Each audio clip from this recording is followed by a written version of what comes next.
Muy bien, ahí está. No sé si faltó alguno, pero bueno, ahí está. Vamos a seguir con la clase. ¿Cómo van con sus tareas? Primero, antes de empezar con la clase, quiero decirles que ya estoy revisando las tareas. No las había podido revisar porque han dado por mucho trabajo, pero ya me he dado estos días tiempo para estar revisando sus tareas. Este, recuerden que, por ejemplo, en el caso de los mapas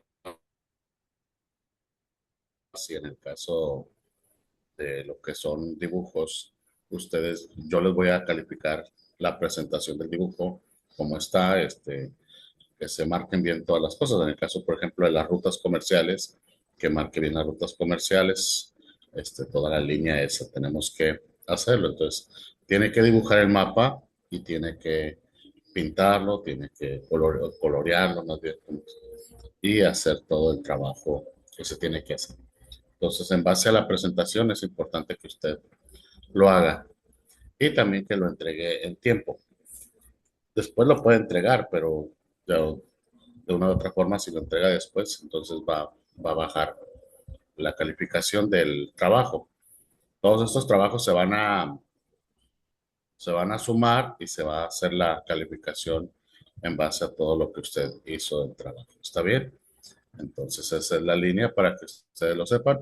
Espero esta semana terminar de revisar todas las tareas y le voy a mandar a Bonnie la lista de las tareas para que ustedes vean cuáles le faltan, si ya tienen todas y eso. ¿Está bien? Hermano Ulises, dígame.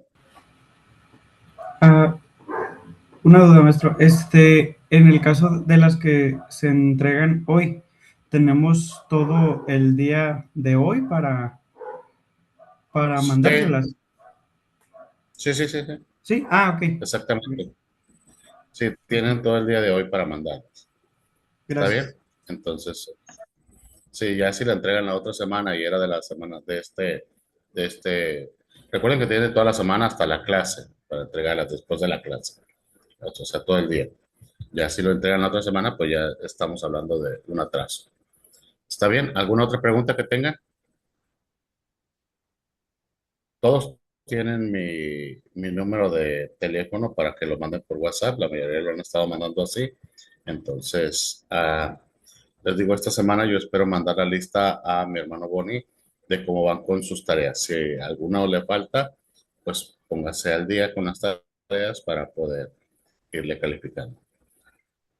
Muy bien, vamos entonces a lo que seguimos con el trabajo este. Y libros históricos es una materia muy amplia, completamente amplia en ahora sí que todo lo que es la historia de Israel. Y son solamente 10 clases las que tenemos, 10 semanas. Entonces ahorita vamos en la semana ya número 4 porque la semana pasada pues fue doble y la primera semana que fue cuando nos introdujimos. Entonces, espero logremos sacar adelante todo el trabajo, pero son muy pocas semanas. Realmente, debería ser para muchas más horas, pero como es extensión, pues se limitan las horas clase, pero esperemos lograrlo. Vamos a ver el programa de construcción de Salomón, que es uno de las cosas sobresalientes, hablar de. Mire, hasta hecho por Jonathan Ibarra ahí dice, ya vieron la parte de abajo para que sepan que el maestro también trabaja. Para decir, pues sí, usted se dedica a eso, ¿verdad? Bueno, gracias a Dios que me dedico a esto, pero tengo que trabajar. Entonces ahí está el programa de construcción vamos a verlo, vamos a darle vuelta a la página, a ver, espérenme que esta computadora se me detiene mucho.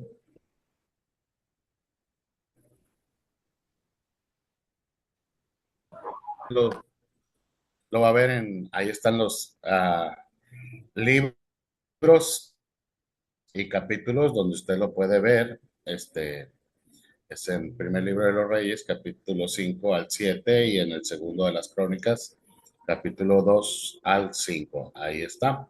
Am, este fue lo que es llamado el primer templo. Recordemos que antes de esto no había otro templo, sino que era el tabernáculo, el que estaba. David lo estableció en Jerusalén, ese tabernáculo. Por eso una de las cosas que Salomón hizo al ir a adorar a Gabaón, si mal no recuerdo, se me fue ahorita, pero pues no se le hizo correcto porque fue a los lugares altos y siempre las naciones enemigas alrededor hacían sus altares en los lugares altos. Salomón fue a un lugar alto a adorar, diciendo que tenía el tabernáculo ahí para adoración. Ahí fue establecida el arca del pacto, pero Salomón, bueno, ahora se va a lo que David le dijo y lo que Dios le había ordenado a través del trabajo, de la obra que Dios o que David anhelaba establecer para Dios. Este fue un anhelo, un deseo de David. Recordemos esto. Al igual que Dios le da a Moisés todos la forma de cómo debe de ser el tabernáculo, las medidas, las dimensiones, todo le da a Dios cómo debe ser el tabernáculo. Así también, a David también se le da eso. Dios se lo da a David y David se lo pasa a Salomón, la forma en la que tendría que ser el templo. Es decir, no es porque se le ocurrió y dijo, pues vamos a hacerlo de estas medidas. No, Dios estableció cómo tenía que ser ese templo y el plano, pues David se lo pasa a Salomón. El templo de Salomón es el primer templo y dice que fue una obra maestra de la antigüedad. Su construcción se considera que fue en el monte Moriah, que es también la era que David compró pues, en el tiempo del reinado, en la primera etapa de David. David compra esa era para poder hacer un altar a Jehová. Entonces se considera que fue ahí donde se estableció. La construcción pues tiene una duración de 7 años y dice que se convirtió en el epicentro religioso, político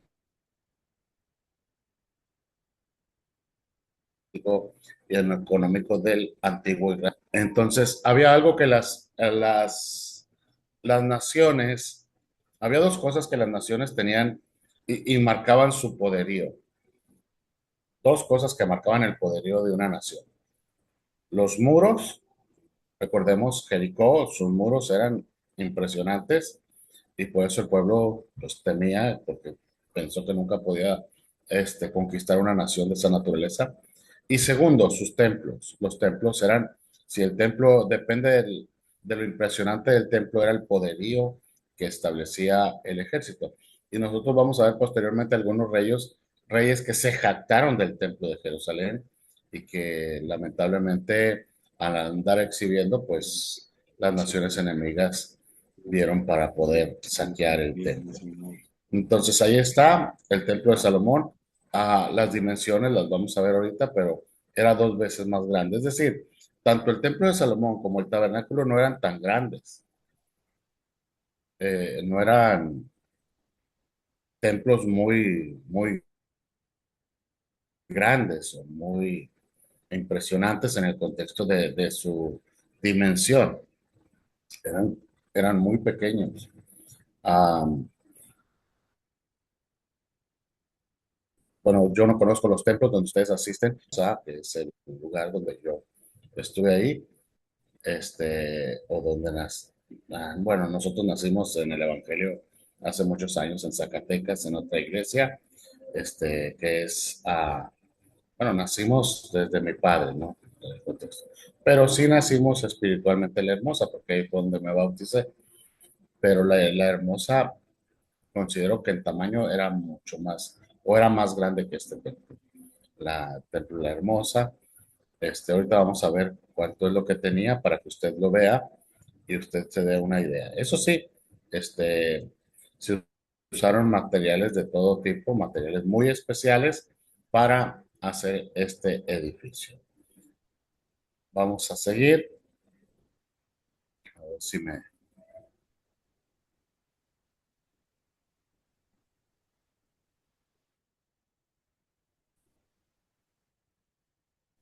Ya se me perdió mi cursor. ¿Sí me escuchan ustedes o no me escuchan? Sí, maestro. Sí, sí se Sí, escucha, maestro. Sí, se maestro. escucha. ¿Me escuchan? Sí, sí se Como que escucha. Sí. se detuvo, se Sí, maestro. pausó. Ahí ya Bueno, cambió el templo de Jerusalén.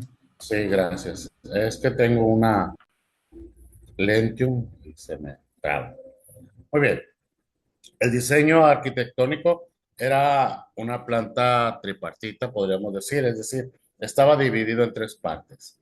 Y ahí están las medidas, que son 60 codos, 20 codos de ancho y 30 de largo, de alto, perdón, 30 de alto. La altitud sí era una altitud muy,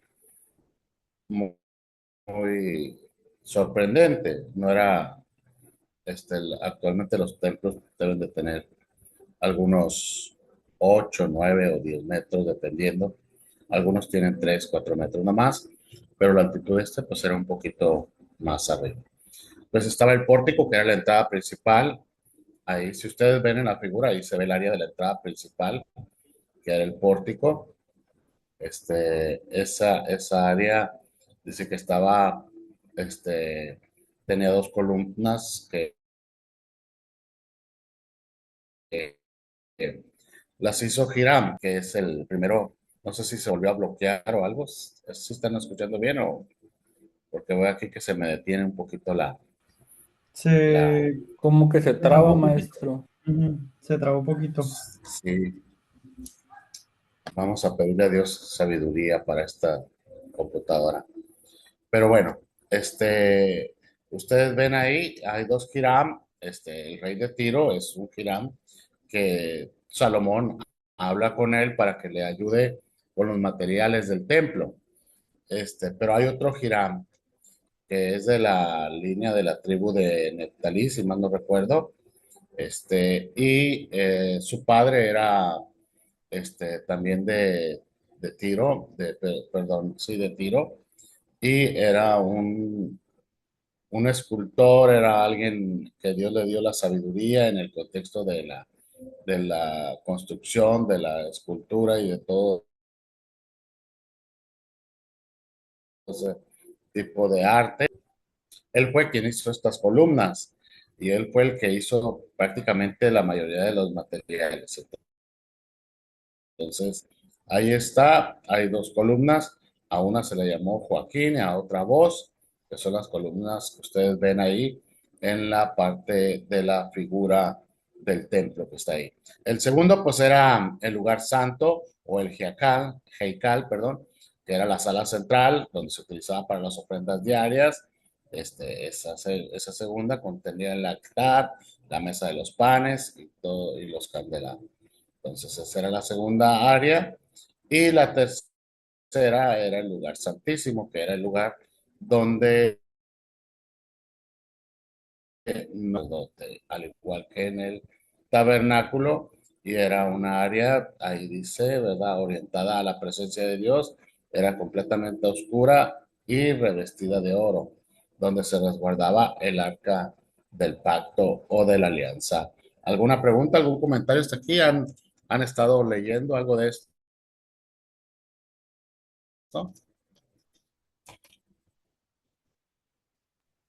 Sí, el nombre de los No, de la todo bien. columna, los nombres de la columna, maestro. La de Jaquín se llamaba, quiere decir él Son establecerá, Joaquín y vos. y Boaz quiere decir en él hay No, fuerza.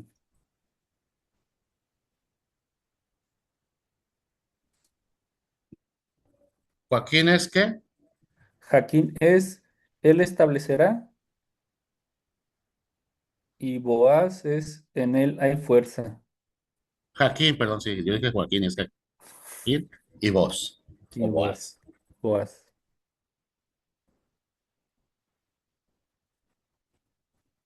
Bueno, ahí están. No sé si es mi computadora la que se está trabando toda, pero me dice que mi conexión de internet es inestable. Pero ahí está.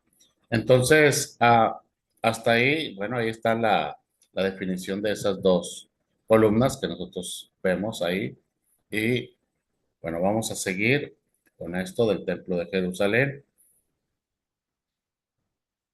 Vamos a ver qué más tenemos. Se está trabajando demasiado. Las técnicas de construcción y materiales. Bueno, ahí están los cimientos colosales que estaban formados por bloques masivos de piedra tallada y algunos de hasta 400 toneladas. Si ustedes ven ahí las fotos, bueno, pues no era cualquier cosa. Y pues no tenían grúas como ahora, ¿verdad? Que tienen las grúas y todo y levantan todo. Era una obra impresionante. Ya ve que incluso con las pirámides de Egipto se habla que vinieron los aliens y ayudaron y con las naves levantaban, no, no sé qué, no sé cómo hacían eso. Pero bueno, aquí está, aquí no vinieron aliens, aquí la gente era la que trabajaba y construía y bueno, eran cimientos impresionantes los que se hacían, no, no era cualquier cosa. La otra situación que destaca de esto es la ausencia del hierro en pues nosotros podríamos decir, de, ¿cómo se llaman? Las palas, los, ah, todo ese tipo de materiales, ¿no? De martillos, de palas, de talaches, este, ¿cómo se llama? Esa que era que era toda una, una sola barra, no recuerdo cómo se llama, pues una barra, era barra, ¿verdad? Una barra para hacer, este, hoyos o para cortar o algo, ¿no? No había nada de eso. Todas las piedras, todo lo que estaba, se hacía antes, se hacía antes,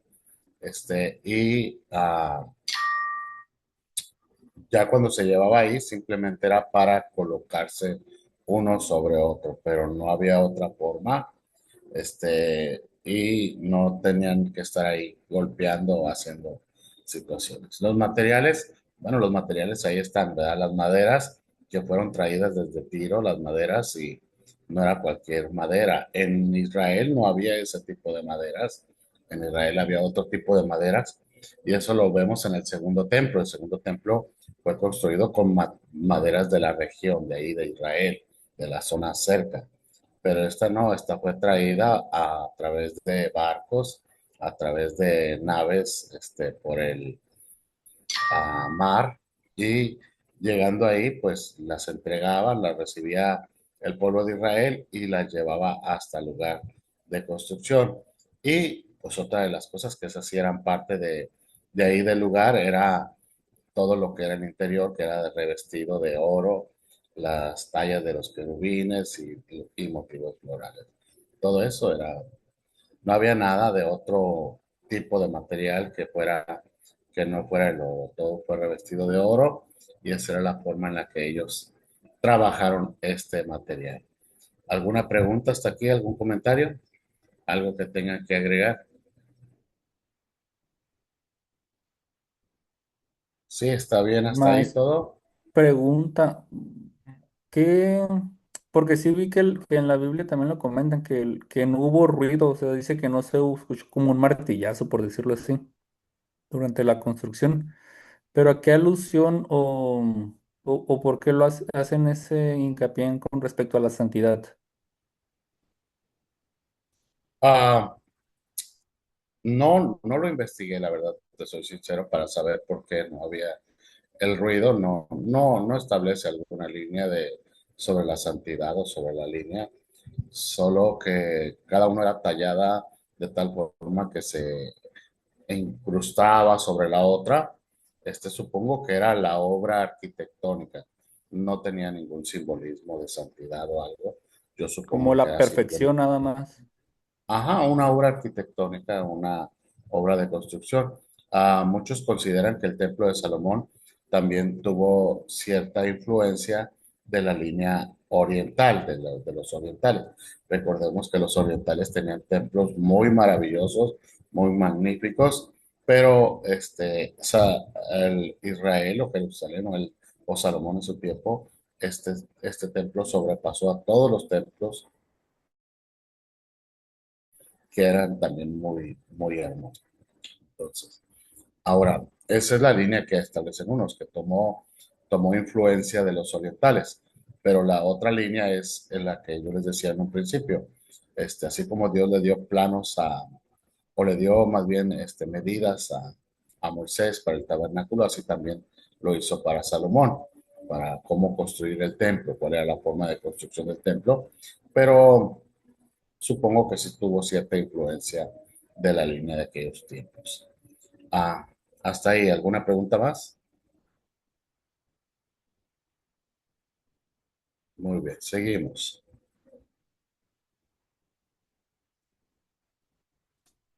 A ver si se mueve.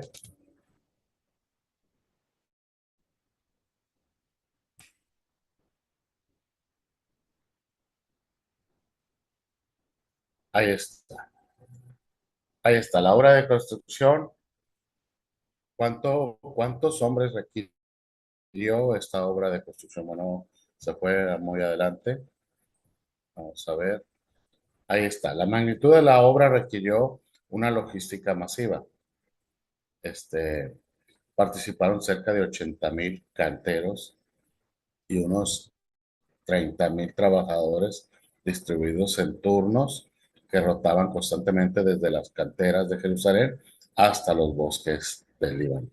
Aquí está, estamos hablando de un promedio de 110,000 personas que fueron las que ahora se hacían en turnos, no todos trabajaban. Recordemos que trabajaban un tiempo y se iban a casa y los otros venían para seguir trabajando con la obra, pero no trabajaban todos al mismo tiempo, pero se requirió de mucha gente para poder trabajar. Dentro de la línea de esto, no solamente Salomón utilizó mucho a los extranjeros fueron una de las, podríamos decir, de la fuerza trabajadora de este templo. Salomón los utilizó, fueron más extranjeros. Recordemos que ya había una conquista, ya había una ampliación de lo que es el territorio de Israel, y esas conquistas, y de ahí que era extranjera, que de otros lugares y que se había establecido en esa zona, Salomón los utilizó para el trabajo, pero también utilizó al pueblo.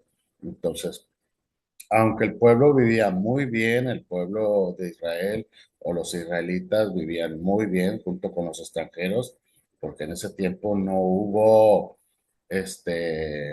situaciones difíciles, no hubo cosas que afectaran la economía del pueblo.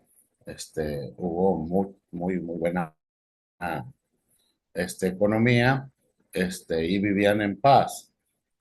Incluso muchos lo asemejan a la cuestión de cuando Cristo venga en el milenio, que es la forma en la que nosotros viviremos en los 1,000 años que Cristo esté en esta tierra.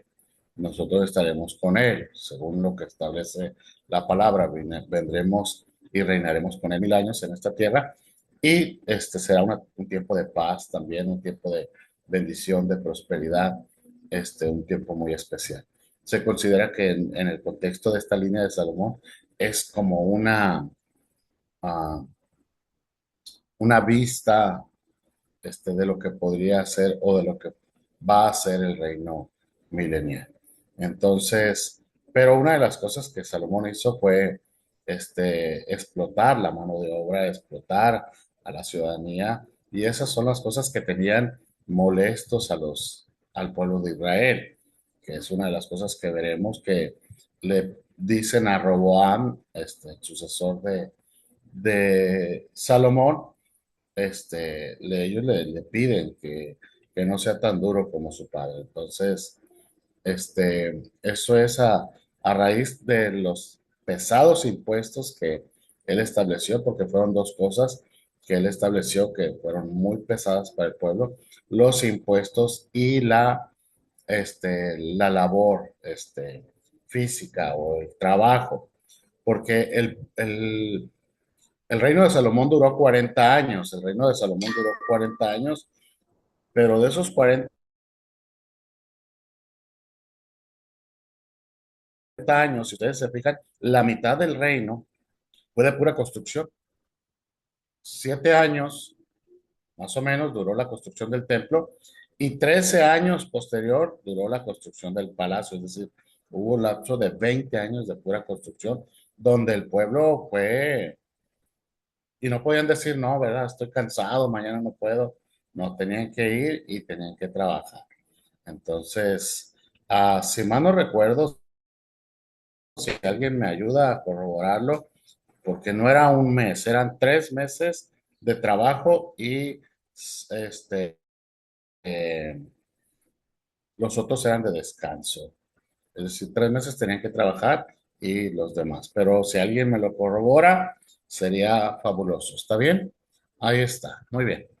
Seguimos con esto, que era la obra de construcción. Y bueno, vamos a ver lo que sigue. A ver si ya se contentó el, el Internet. Ahí está. La dedicación del templo de Salomón. Después de esto, Salomón dedica el templo. ¿Por qué lo puse esto? Aunque está en los capítulos posteriores a la construcción del palacio, pero realmente primero fue la construcción, la dedicación y después fue la construcción del palacio de Salomón. Salomón también construyó su palacio. Dice, Salomón dedicó el templo a Dios durante ¿qué?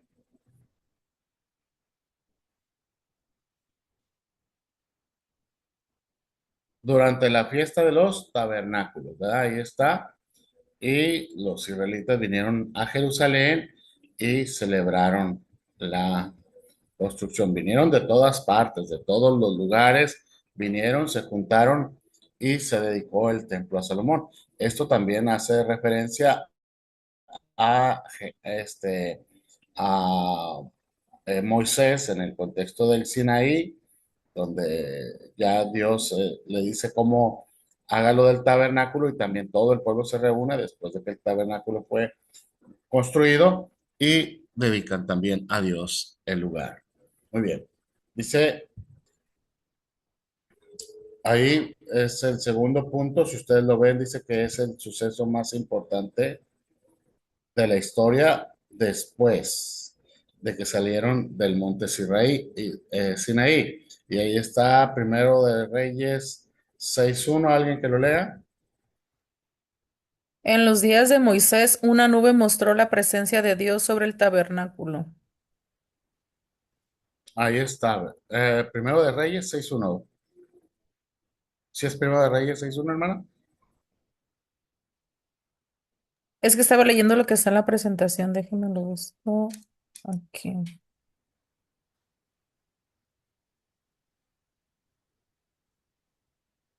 Dice, en el año 480, después que los hijos de Israel salieron de Egipto, el cuarto año del principio del reino de Salomón sobre Israel, en el mes de Sif, que es el mes segundo, comenzó él a edificar la casa de Jehová. Ahí está, ¿verdad? 480 años después, él edificó esta casa y la consagró. Y habla de los días de Moisés. En el tabernáculo, la presencia de Dios se mostró hacia todo el pueblo. Y ahí está en Éxodo 40:34. No sé si fue el que leyó la hermana. No, el que leí fue Primera de Reyes 6:1. Mm, ok, el 40:34, ¿qué dice? Éxodo. Dice, Dice, perdón. lo leo. Dice, entonces una nube cubrió el tabernáculo de reunión y la gloria de Jehová se llenó en el tabernáculo. Ahí está, ¿verdad? Una nube cubrió el tabernáculo, es decir, la presencia de Dios descendió sobre ese lugar y esto marcaba siempre que la presencia de Dios desciende o descendía sobre alguien, y sobre todo en el Antiguo Testamento era una aprobación, tanto a un ministerio como a una dedicación o a una santificación o alguna línea, cuando la presencia de Dios descendía, era simbolismo de aprobación. Dios aprobaba. Recordemos en el contexto de David, dice que el Espíritu de Dios se apartó de Saúl y vino sobre David. En el contexto de Sansón, Dios venía, el Espíritu Santo venía y el Espíritu Santo le daba la fuerza sobrenatural que él tenía. Y así lo vemos en el contexto de cada uno de los hombres que fueron ungidos, como la presencia de Dios venía sobre ellos. En el caso de Cristo, usted lo ve también, la aprobación de su ministerio está en el bautismo. En el bautismo de Cristo, ahí está su aprobación del ministerio, donde Dios habla desde el cielo o desde los cielos y dice, este es mi Hijo amado en quien yo me complazco, y el Espíritu Santo desciende sobre él. La presencia de Dios desciende sobre él y es el símbolo de aprobación del ministerio de Cristo. Entonces, cada vez que bajaba la presencia de Dios, era un símbolo de aprobación, ya sea en una unción, en una dedicación o en una situación. ¿Alguna pregunta hasta ahí? ¿Algún comentario? ¿Algún Yo, chisme maestro, que tengo un tengan ahí? comentario. A ver, hermano, dígame. Eh, este, Nomás estoy pensando, ¿no? Sobre lo que estaba pasando en este tiempo. A ver, no le escuché, hermano, perdón, no sé si se separó. ¿Se escucha? Se ¿Sí se estaba escucha? escuchando bien, pero se escucha muy lejos ahorita. A ver si me acerco un poquito. Le comento que estaba pensando, bueno, en el caso de Moisés, Dios le mostró a Moisés su voluntad referente a que construyera el tabernáculo, ¿verdad? Sí, Y Moisés lo hizo conforme al mandamiento de Dios. Pero en el caso de David, Dios nunca se lo mostró a David que le construyera un templo, sino que fue el deseo del corazón de David construirle casa al Señor, ¿verdad? O sea, así es. nunca fue un mandamiento de parte de Dios construir el templo. Era el deseo de David construirle casa a Dios y Dios no se lo permitió a David, sino que le dijo que su hijo Salomón se lo iba a construir. Y cuando Salomón lo construyó, Dios lo aprobó, como usted lo está mencionando. Pero me llama la atención este punto, que aunque Dios no se lo mandó a David, estuvo de acuerdo con el deseo de su corazón de realizarle una casa al Señor. Esto me pone a pensar, pues, de que Dios, aunque a veces no nos mande algo, pero si de nosotros mismos brota el hacer algo para Él se complace en hacerlo.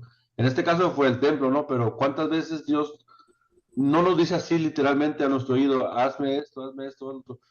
Pero en nuestro espíritu nace hacer algo para la obra y Dios lo confirma.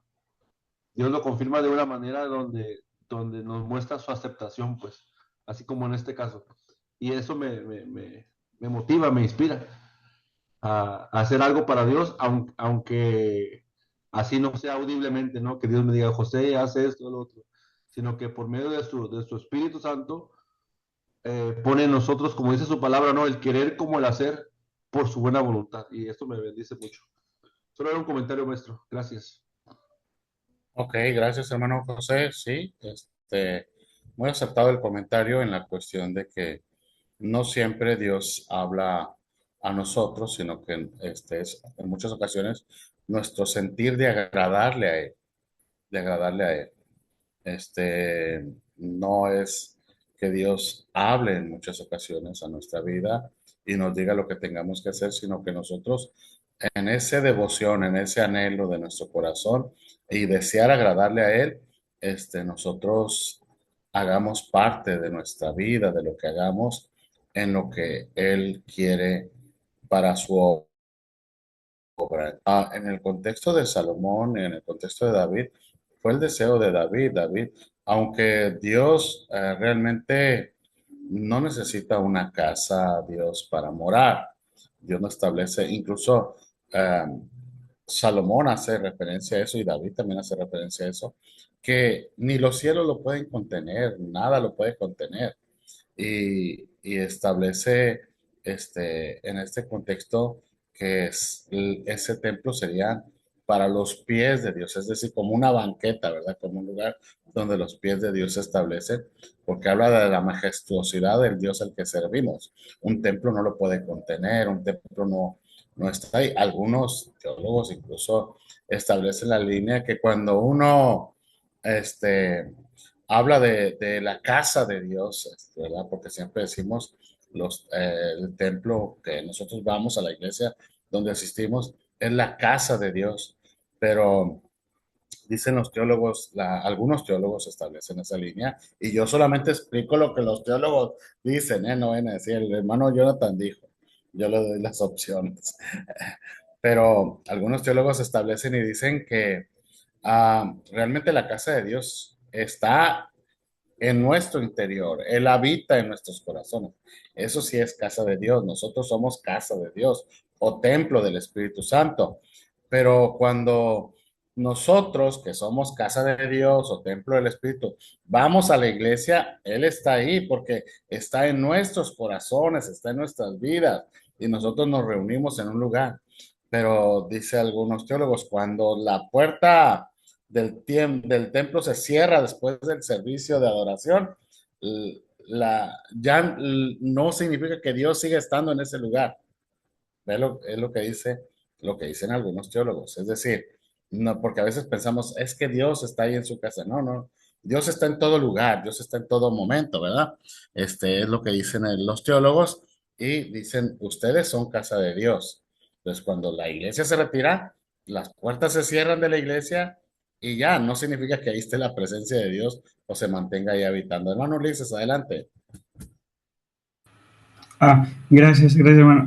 Bueno, es un tema que, bueno, yo lo he pensado mucho, pues por el tipo de canción o de letra que normalmente se tocan, ¿no? Como pues, no sé, una muy conocida es la de Espíritu Santo, bienvenido a este lugar, pero muchos dicen, oye, pero pues si Dios ya está aquí, o la de ven Espíritu, ven, o la de yo te busco, muchos dicen, oye, ¿cómo ah, bueno, yo entiendo el, pues, el contexto, pero sí me gustaría como a, saber su opinión, porque pues Dios, o sea, el Espíritu Santo ya mora en nuestro corazón, ¿no? Y el hecho como de que, pues,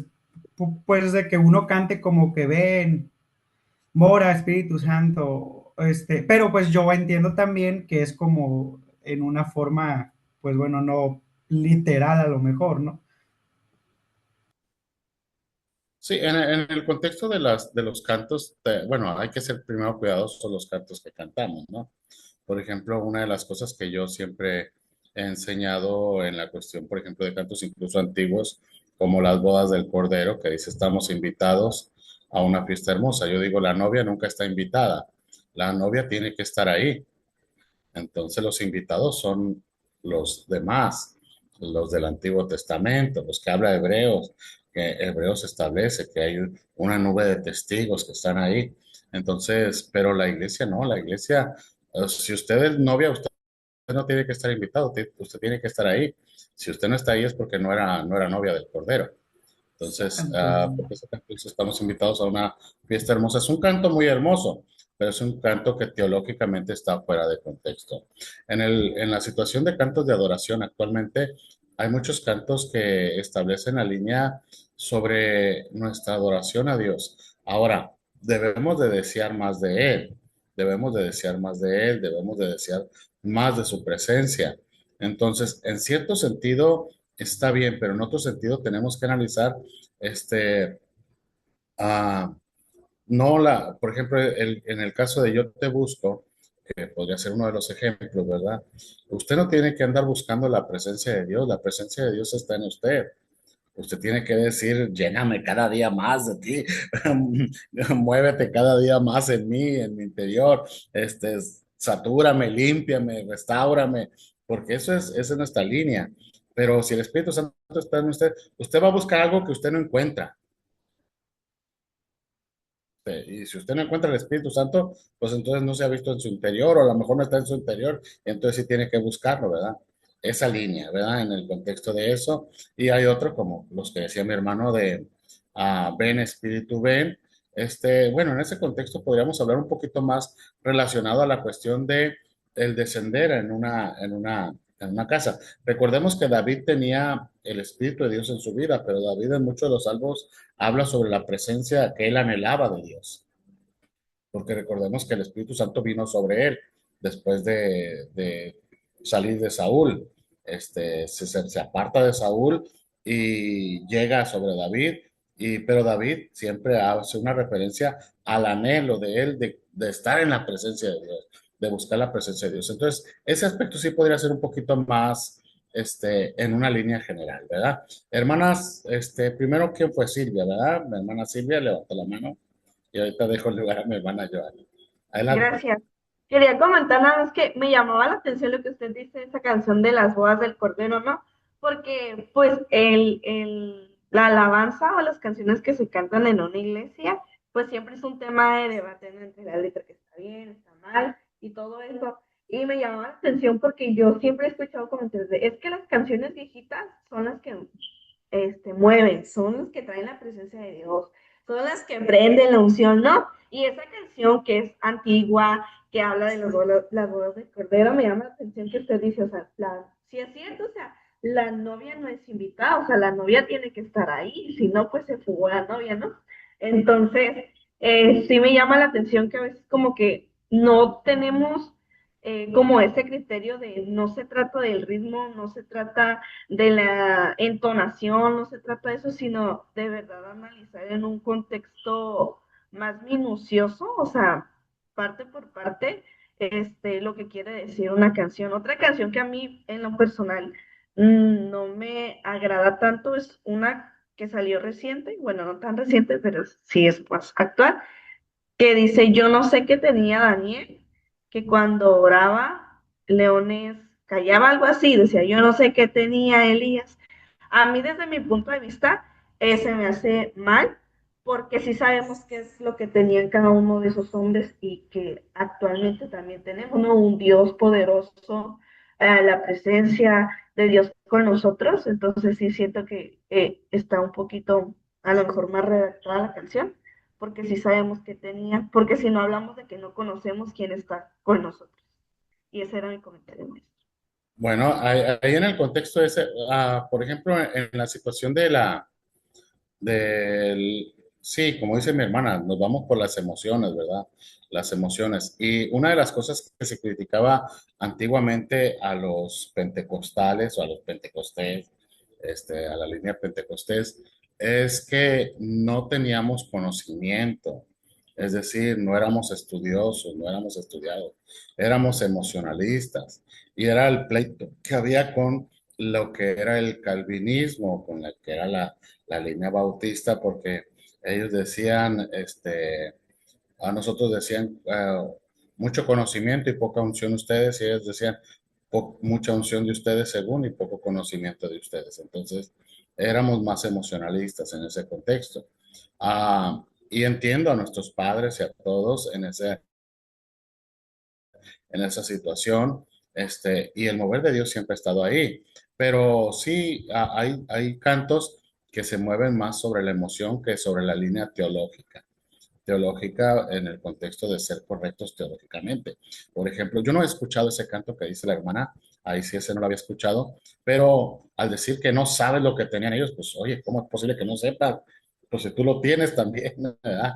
Entonces, y la Biblia dice lo que tenían ellos para hacer los prodigios, para hacer las maravillas. Entonces, otro canto que también a mí en lo particular no me gusta, es que dice la niña de tus ojos.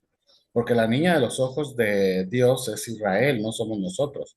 Aunque en el contexto del Evangelio, de la línea del Nuevo Testamento, sí establece que somos el Israel espiritual, lo establece Pablo, pero una cosa es el Israel espiritual y otra cosa es el Israel terrenal, el pueblo escogido por Dios.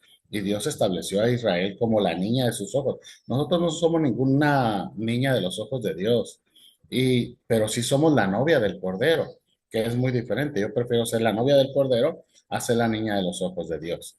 Entonces, en ese contexto, son cantos teológicamente mal aplicados y hay muchos cantos que son mal aplicados porque se utiliza de los salmos y no se ven las teologías correctas. Entonces, por ejemplo, el chofá y todo ese tipo de cosas que usan, pues se respeta, ¿no? Pero creo que está fuera de contexto.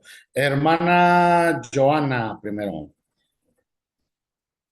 Sí, Dios le bendiga, maestro. Maestro, yo siempre he tenido una duda con el Duda. tema de cómo le podemos llamar a la iglesia. Por ejemplo, bueno, vuelvo un poquito más atrás, porque pues sabemos que la iglesia somos nosotros los cristianos, ¿no? El cuerpo de Cristo. El templo también, pues dice la palabra que somos nosotros el templo del Espíritu Santo. Este, la casa de Dios, pues yo creo que nos basamos en la misma línea que somos nosotros, somos el templo del Espíritu Santo. Pregunto esto porque yo siempre he tenido esta duda, maestro. Por ejemplo, yo tengo un niño de 5 años y cuando vamos a ir a la iglesia le digo, pues va, mañana o hoy vamos a ir a la casa de Dios. Entonces, ¿cómo podría ser la manera correcta, o sea, o más, o mejor que yo le pueda, por ejemplo, enseñar a mi niño o poder instruirlo bajo esa dirección de decirle, vamos a ir a la iglesia o al Bueno, templo o a la casa de Dios? en el contexto, es que estamos hablando ya de líneas coloquiales o de lenguaje coloquial, ¿no? Que nosotros establecemos. Nosotros somos la iglesia, nosotros somos casa o templo del Espíritu Santo, somos casa de Dios, pero también podemos establecer un lugar que se dedicó exclusivamente para la adoración. Entonces, no tiene nada de malo el decir vamos a la iglesia, porque es decir, yo que soy parte de la iglesia, voy a la iglesia, porque la iglesia somos todos los redimidos, no soy solamente yo. Entonces, si yo me voy a reunir con todos los redimidos, pues vamos a la iglesia, vamos al lugar donde se reúne la iglesia, ¿no? En el contexto. Ahora, en el otro contexto del templo, pues también es parte de, porque aunque Salomón establece y David establece que no lo pueden contener, pero es una casa, es un lugar dedicado para Dios, es un lugar especial donde Israel adoraba. Y Dios, si ustedes ven en el contexto de la historia, cada vez que el pueblo adoraba en otro lugar que no era el lugar de adoración, porque se estableció, no el lugar donde Dios estuviera ahí, ahí estuviera todo el tiempo encerrado, sino ese lugar que se establece para sacrificios de adoración, para sacrificios de alabanza, donde el pueblo lo hace. Por eso Dios aprueba los lugares, Dios aprueba los lugares. Entonces no tiene nada de malo decir el templo y tampoco tiene nada de malo decir que es casa de Dios, porque es un lugar exclusivo dedicado a la adoración a Dios. Entonces, no afecta a ninguna de las tres cosas, son lenguajes coloquiales, no podemos hablarlo de otra forma, pero sí tenemos que tener conscientes que nosotros somos la iglesia, o somos parte de esa iglesia, ¿no? Porque somos parte del cuerpo de Cristo, somos parte de esa novia, es decir, yo no soy solo la novia, yo soy parte de ese cuerpo que es la novia del Cordero. No sé si le contesté su pregunta o la contesté. Sí, maestro, sí, me quedó claro. Gracias. Hermana Denise.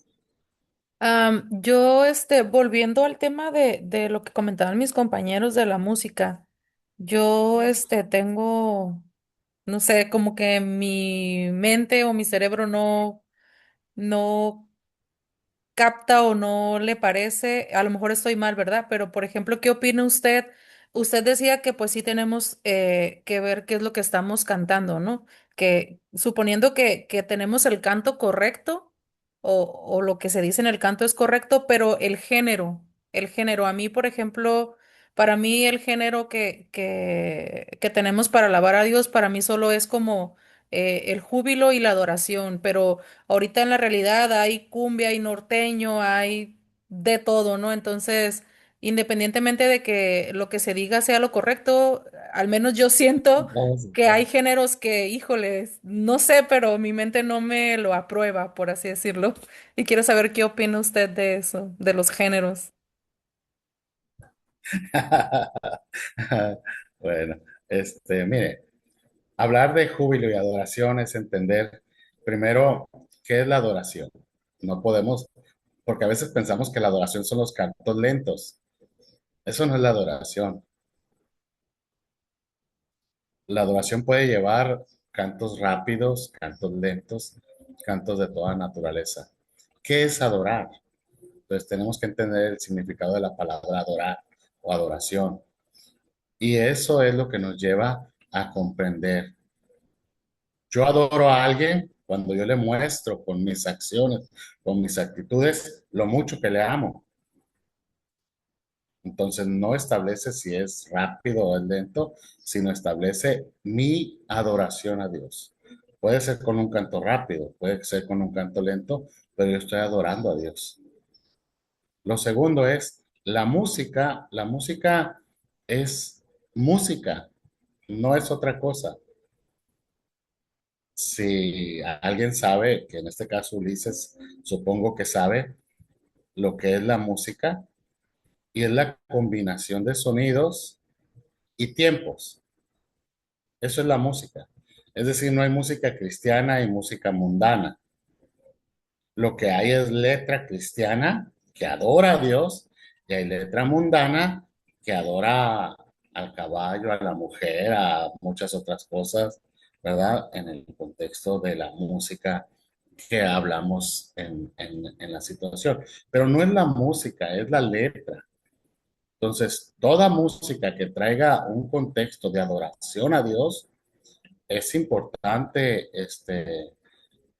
reconocer esta adoración. Ahora, hay cantantes que pues tienen una situación. Por ejemplo, yo sí no estoy de acuerdo en que, por ejemplo, hay una cantante que canta todos los cantos de Selena, pero en cristiano. Eso no es inspiración. ¿Verdad? Porque hasta la intro y todo es así, de esa forma. Sí. Bueno, ahí para mí no es una inspiración, para mí es una imitación de alguien, solamente buscándole ahí arreglar algunas letras, pero usted busque, no sé cómo se llama la cantante ni siquiera. A veces, como mi esposa pone en Spotify de esos de la actualidad, y de repente salió esa muchacha y parece que uno, si no escucha la letra, pues está cantando Carcancha y todo ese tipo de canciones de Selena. Sí. Entonces, fuera de contexto completamente. Sí, porque igual, Pero los géneros musicales o los géneros musicales no tienen nada que ver. Si la música adora a Dios, si la música lleva una exaltación a Dios, entonces podemos adorar a Dios, podemos hacerlo. A mí me gusta, por ejemplo, a mí me gusta la adoración o los cantos que nosotros le llamamos de adoración, pero la adoración yo les dije es más general en todo el contexto. Pero hablando coloquialmente, como dije hace rato, a mí me gustan los cantos de adoración, los cantos de alabanza, me gustan los rancheras, me gusta hasta los cierreños últimamente me está gustando, porque en esta zona cantan mucho cierreño. Entonces, pero hay cantos incluso dentro de la línea de la música, de la adoración y de la alabanza que están fuera de contexto, y también hay músicos de otros géneros que también están fuera de contexto, que a mí no me agrada. Pues hay ciertas cosas que me agradan y hay ciertas cosas que no me agradan, pero es ya cuestión de gustos en géneros. Entonces, pero no significa que por ser un género cumbia o un género, no sé, vallenata o diferentes géneros, ya por eso ya no adora a Dios. Hay que ver el contexto y hay que ver también la canción. Entonces, hay gente que les gusta el rap o ese tipo de géneros no me acuerdo los artistas, yo no los escucho porque a mí no me gusta, pero a la gente que le gusta, bueno, y ellos se gozan con eso y disfrutan, bueno, pues es su gusto, pero no puedo yo decir que no es de Dios, no puedo decirlo. Yo sí juzgo a quienes como esta chica se agarran cantando, este, pues prácticamente es la imitación de la Selena, entonces eso sí no me agrada a mí, pero lo demás se me hace correcto, se me hace, no podríamos decir, porque hablar de música es eso, la música es combinación de sonidos y tiempos, eso es la música. La música, no hay música pagana, no hay música cristiana, porque a veces escuchamos, música cristiana, música pagana. No, música es música, así de sencillo. Gracias. La letra también. ¿Le contesté su pregunta, hermana? ¿Sí o no? Sí, nada más, era más que nada por eso, ¿no? Porque como Ok. usted dice de esta Ya artista, ¿no? Que era casi lo de Selena, me ha tocado escuchar norteños o cumbias o así, que sacan como el mismo ritmo de las canciones, pues normales, de la gente que no es cristiana, pero le ponen letra cristiana, pero el sonido es pues el mismo, ¿no? sí, si toda la canción es lo mismo y es la misma línea, y no hay o sea, Lolo se siente cuando no hay una inspiración. Lolo se siente. Pero, por ejemplo, usted ve a Marcos Witt, y Marcos Witt a quién no le gusta. Y Marcos Witt utilizó muchas intros, o varias intros, no muchas, pero varias intros de Luis Miguel en sus alabanzas. Y eso no nos hemos dado cuenta, Santo porque Dios. nos inspira, nos llena. Ajá, pero en sus Sí, alabanzas él tiene se intros de escucha más Luis Miguel. espiritual. Me recordó Hermana, de alguien que decía que había una persona que le gustaba mucho Luis Miguel y pues cantaba las alabanzas en su iglesia, ¿no? Y siempre les decía al pueblo, ¿no? ¿Y cómo dice? Para que ayudaran a cantar con él. Marcos Witt no decía así, Marcos Witt como no dice, imitaba a Luis Miguel en la cuestión de su forma de cantar, porque hay gente que quiere cantar igual que el artista mundano y eso, pero sus no, intros eran de esa forma. Entonces, es que la música es hermano, universal. permítame poquito, déjeme a la hermana Uldarelli que tiene rato con su mano levantada y ahorita comenta usted, no dices. Adelante, hermana Uldarelli. Ya me cansé de tener la mano levantada. No, en cuestión de la que dijo la pregunta la hermana Denise, a mí me gusta la música de todo género, realmente. Y en la iglesia donde yo asisto, uno de mis jóvenes, ahorita ya está casado, era uno de mis jóvenes, él canta rap. Y eso es una controversia de los tipos de género de repente con los pastores y sucesivamente. Casi eso más se da como con los jóvenes, ¿no? Pero a mí sí me gusta mucho porque es como que un talento que ellos traen cuando improvisan, cuando hacen la música. Y una de ellas me gustó mucho, ahí se las recomiendo. Está en Spotify. Escribió una canción que dice, "Este es para ti". Y narró parte de su vida, de cómo él tuvo un encuentro con Dios. Y de verdad, cuando yo escuché esa canción, a mí me llenó mucho porque a mí me tocó ver la situación de cómo él estaba en las drogas y cómo tenía una vida, la verdad, muy, lo podemos decir, muy arrastrada a lo que es en la drogadicción y todo eso, y cómo es que de un momento a otro él le entregó su corazón a Dios y tuvo un cambio muy, muy bonito. Y ya tiene mucho tiempo que ahorita él es músico y toca de repente en bandas así, nosotros llamamos banda a los grupos, y toca y sucesivamente, y de cómo pues Dios transformó y cambió su vida y Dios lo llevó a ser un mejor músico, ¿no? Y también creo que depende mucho del el género que usan, depende mucho de las culturas de los estados o de los países. Por ejemplo, en Kenia, África, a mí me tocó ver un amigo mío que es misionero, fue para allá. En África cantan, a veces decimos, no, es que los hermanos en la iglesia cuando cantan bailan, pero depende mucho el país, depende mucho el estado, porque creo que en Zacatecas cantan mucho lo que es ay, ¿cómo se llama este tipo de música que cantan? Norteño, creo, algo así. Y yo considero, por ejemplo, en Chiapas cantan las de júbilo, el país de Guatemala canta de una forma muy distinta y sucesivamente. Yo creo que depende mucho del país en lo que uno está, depende mucho del estado, porque, por ejemplo, Tijuana casi canta mucho Júbilo, Sirreño y sucesivamente, ¿no? Pero considero que el tipo de música es dependiendo del país, dependiendo del estado. Y ese era mi punto de vista. Gracias, hermana. Hermano Ulises, adelante. No, iba a comentar ya, digo, yo hice el comentario por lo que usted comentaba de la clase, pues que Dios no mora como pues en un templo físico, sino en nuestra vida, que nosotros somos nuestro cuerpo es el templo, pero sé que el tema de la música siempre es muy interesante y controversial, y pues nada más para tema como de cierre, creo que la música es, o sea, las notas como tal son universales, ¿no? De hecho, la canción, la de Tú eres todo poderoso, son, son las mismas, pues vaya, notas que muchas canciones, pues vaya, mundanas, ¿no? Como la de Ya que el amor, bueno, son las mismas, ¿no?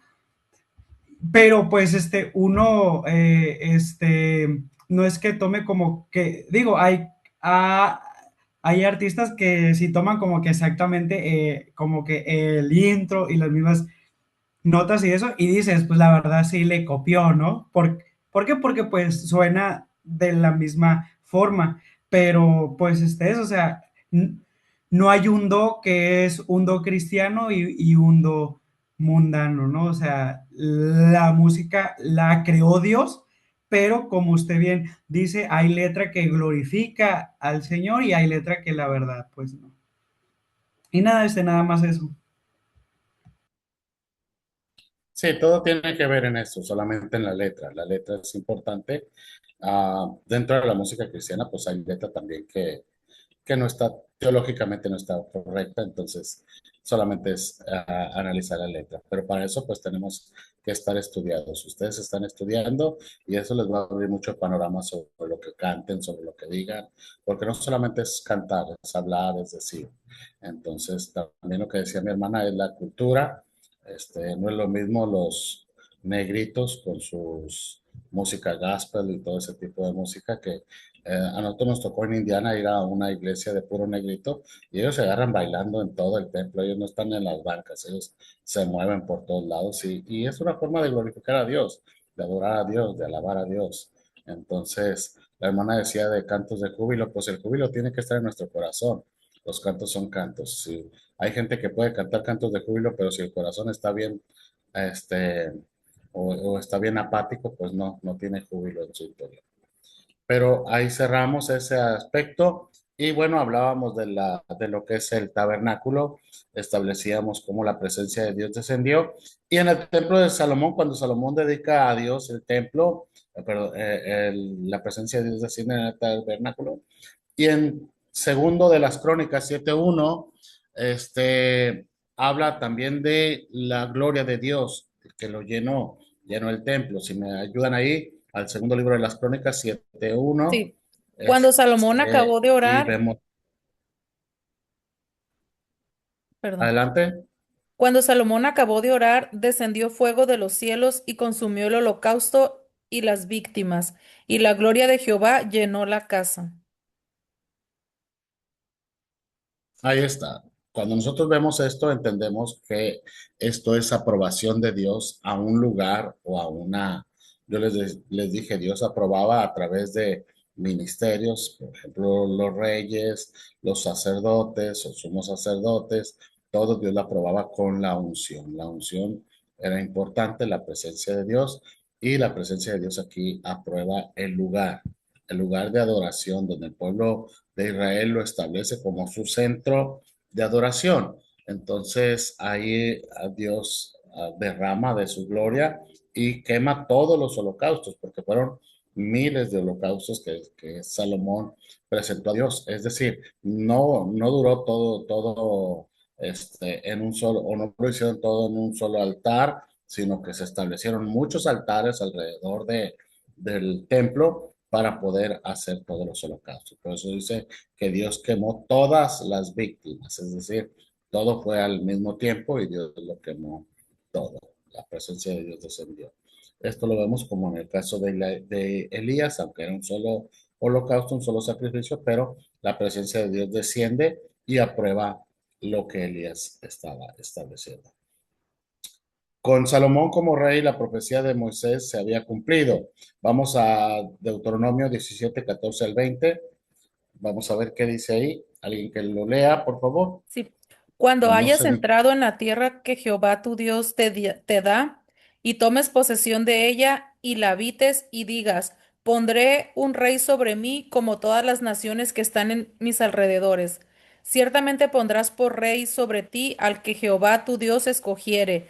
De entre tus hermanos pondrás rey sobre ti. No podrás poner sobre ti a hombre extranjero que no sea tu hermano, pero él no aumentará para sí caballos, ni hará llover al pueblo a Egipto con el fin de aumentar caballos, porque Jehová os ha dicho, no volváis nunca por este camino, ni tomará para sí muchas mujeres para que su corazón no se desvíe, ni plata ni oro amontonará para sí en abundancia.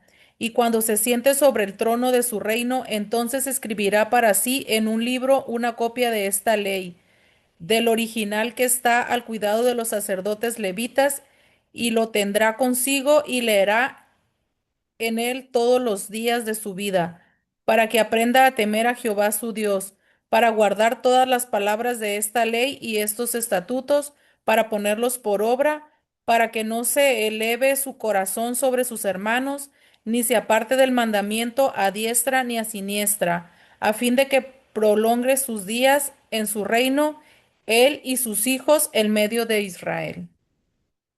Ahí está, ¿verdad? Entonces habla de, vea, porque a veces nosotros tenemos el contexto de que cuando el pueblo se rebeló contra Dios, porque recordemos que era un reino teocrático, es decir, Dios era el Señor de Israel y había esto, estamos hablando del tiempo de los jueces,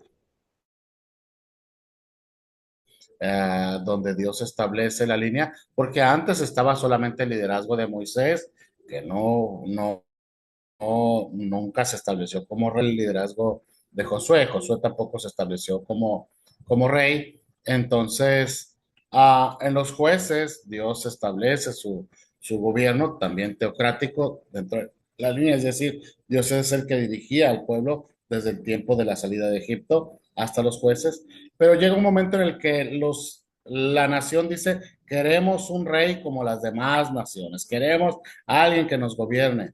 Y entonces, Dios dijo, ay, bueno, pues este pueblo, o sea, sí lo dijo, este pueblo es rebelde, este pueblo, y le dijo a Samuel, no te preocupes, estableceles un rey. Pero Dios ya lo había dicho desde antes, Dios ya había establecido, es decir, en la idea de Dios estaba establecer un rey para su pueblo, alguien que les gobernara. Y esto está en Éxodo, para que ustedes vean que Dios, no es que Dios no conozca las cosas, Dios sabe las situaciones, Dios sabe cómo moverse, Dios conoce desde antes toda la situación, todo lo que el pueblo va a pedir y Dios siempre está al pendiente de su pueblo. Entonces, ahí está esto para que lo sigamos y no sé si, déjeme ver si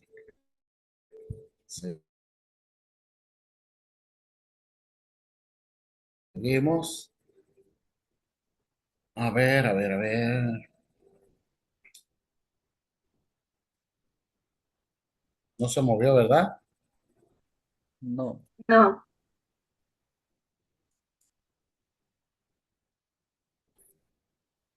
Ahí está. Conclusión. Alguien que me lea la conclusión, rápido. El templo se completó aproximadamente en el año 950 a.C. Se construyó durante el periodo de mayor crecimiento de Israel y cumplió el más grande deseo de David. El templo fue un lugar fijo en donde la gente podía adorar a Dios. Este templo de Salomón permaneció hasta que Nabucodonosor lo destruyó en 586 a.C.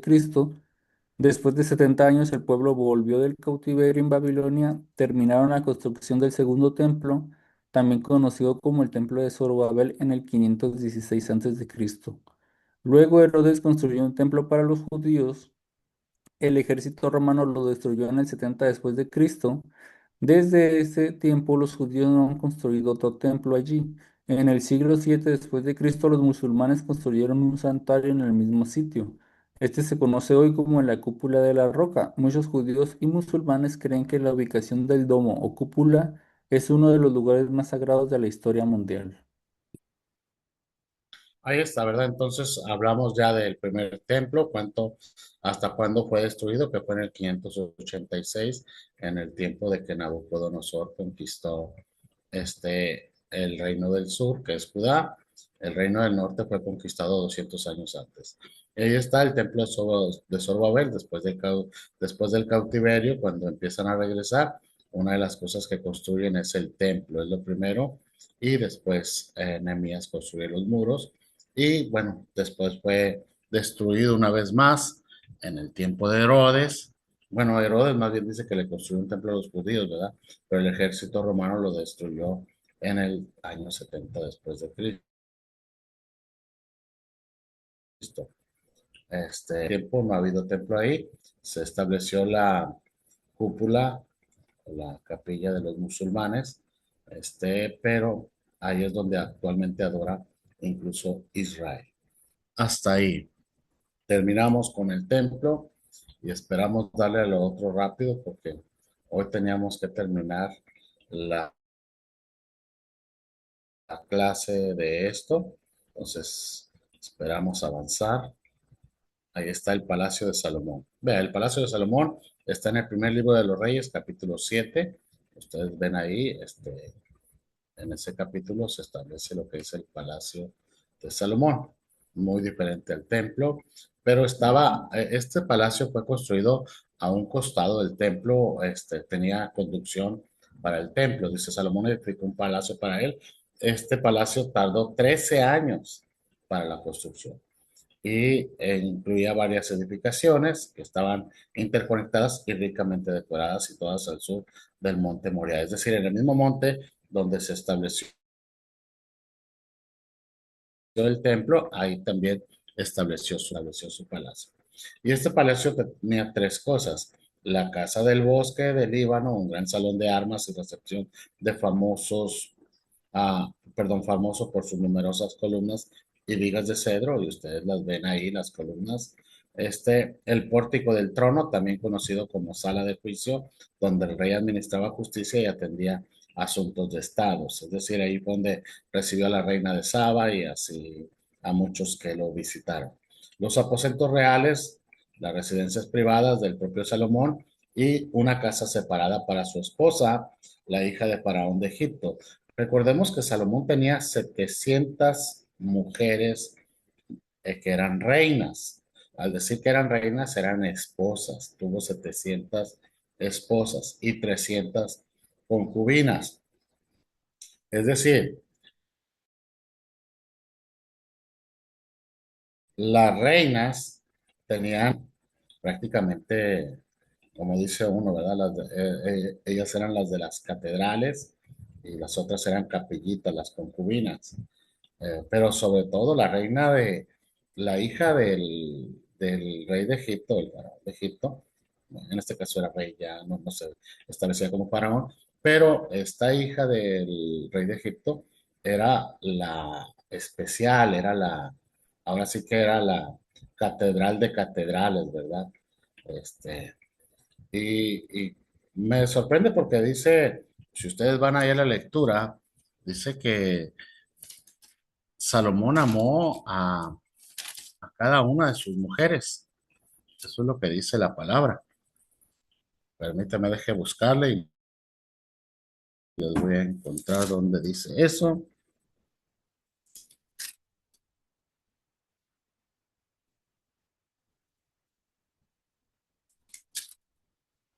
En el capítulo 11, versículo 1 dice, pero el rey Salomón amó más de la hija de Faraón a muchas mujeres extranjeras, a las de Moab, a las de Amón, a las de Edom, a las de Sidón, a las Sete y a las Eteas. Y pues ahí dice que amó a todas estas mujeres. Entonces, cuando dice la palabra amó, prácticamente habla de una pasión, de una situación pasional, no de un amor como el que uno le tiene a su esposa o algo, sino de una pasión. Amó, es decir, se apasionó por las mujeres. Recordemos que Salomón era un hijo de papi, era un consentido, era un consentido, y pues él, supongo que dentro del contexto él creía que todo le pertenecía a él, y pues él tomó a todas estas mujeres para él. Y pues yo no sé cómo le hacía para cumplirles a todas, ¿verdad? Yo, yo no sé cómo le hacía, pero algo hacía para cumplirles. Pero no nos veamos en ese lado. Simplemente eso era. Am, y ahí está. Entonces eran los aposentos reales. Sobre todas las mujeres, pues la hija de Faraón o la del rey de Egipto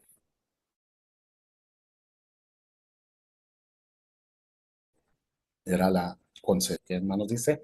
Deme unos minutitos más y creo que sí podemos terminar. Bueno, no vamos a terminar todo porque las relaciones internacionales también tienen mm, bastante información. Esperamos este, lograrlo.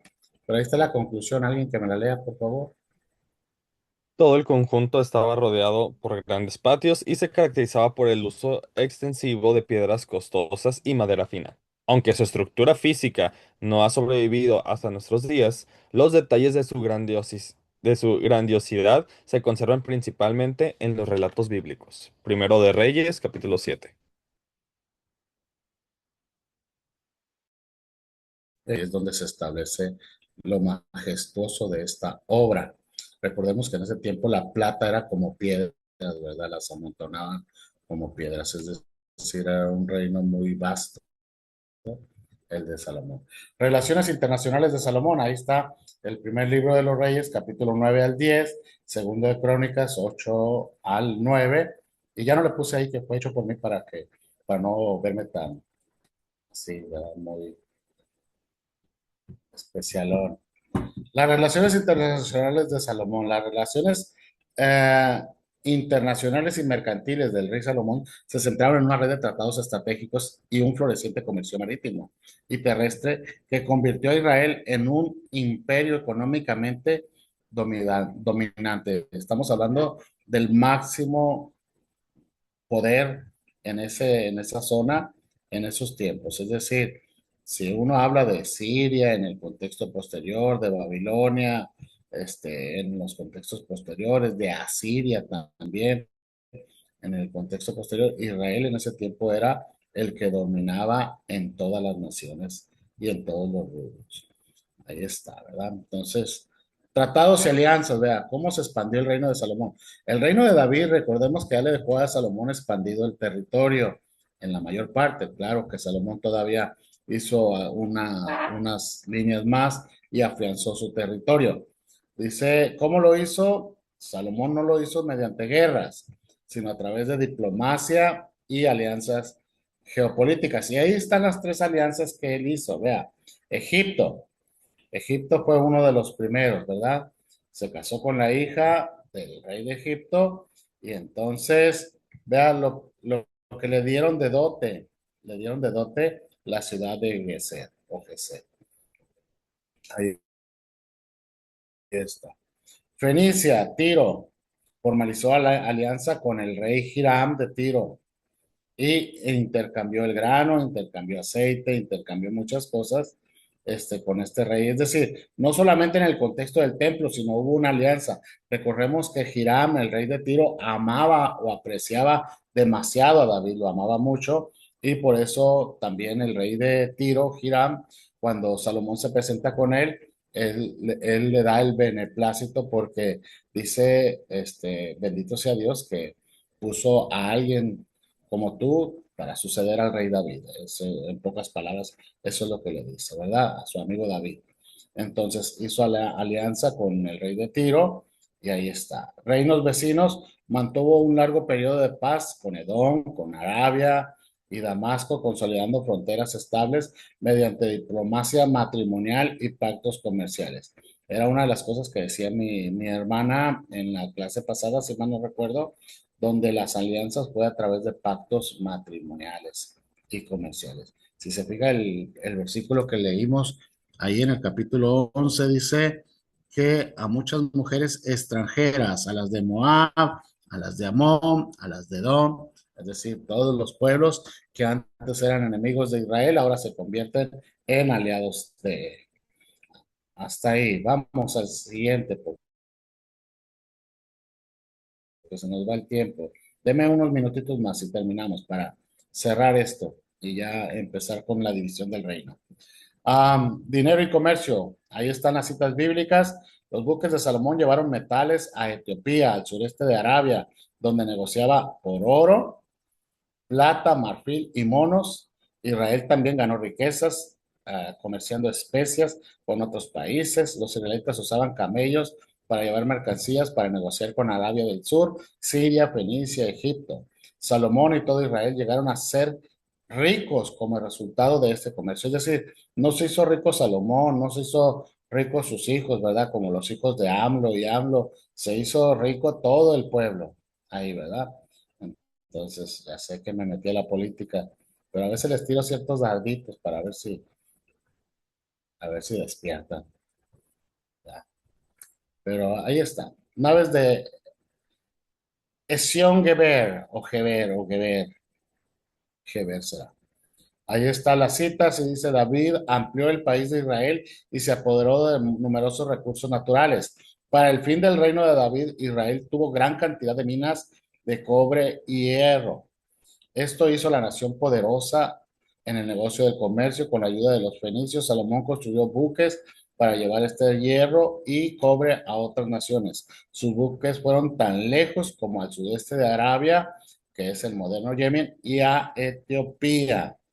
Esto fue hasta donde llegó el comercio de Salomón. Relaciones mercantiles y comercios. La flota marítima en el Mar Rojo, ahí está, construyó una flota mercante en el puerto de Ezion-Geber, actual Elat, en expediciones que duraban unos 3 años. Sus barcos navegaban junto a marineros fenicios hasta la misteriosa tierra de Tarsis, que estamos hablando actualmente de España o el sur de Asia. Y dice rutas de caravanas terrestre, es decir, mar y tierra. Controló las rutas de caravanas que atravesaban el desierto de Arabia, grabando impuestos a los mercaderes y comerciantes que transitaban por sus dominios. Vea, grabando impuestos. Esto también es sobresaliente. Lo que hace Trump con nosotros, nos graba impuestos para que podamos ceder a sus caprichos, ¿verdad? Ahí Salomón también grababa impuestos. Importaciones principales, las redes comerciales traían a Israel riquezas extraordinarias, incluyendo oro, plata, marfil, sándalos y animales exóticos. Y ahí están los animales que ellos compraban, pavos y monos. Era un aficionado de los monos. Salomón fortaleció el ejército de Israel, consiguió caballos y carros de los eteos y aumentó su fuerza militar. Su poderoso ejército le permitió controlar el comercio en toda la región. Es decir, mercantil, negociaciones o alianzas mercantiles o alianzas matrimoniales, y tenía también el ejército muy poderoso, y esto pues lo hacía ver en una majestuosidad sorprendente. Entonces, cuando vemos todo esto, pues vemos lo que fue el reino de Salomón. Todo esto fue el reino de Salomón y ahí está la conclusión. Y bueno, ahí les ponemos y decimos gracias. ¿Verdad? Ahí está. Nos vemos la siguiente semana. Dios me los bendiga a las 8 de la mañana por el mismo canal. Bendiciones a todos.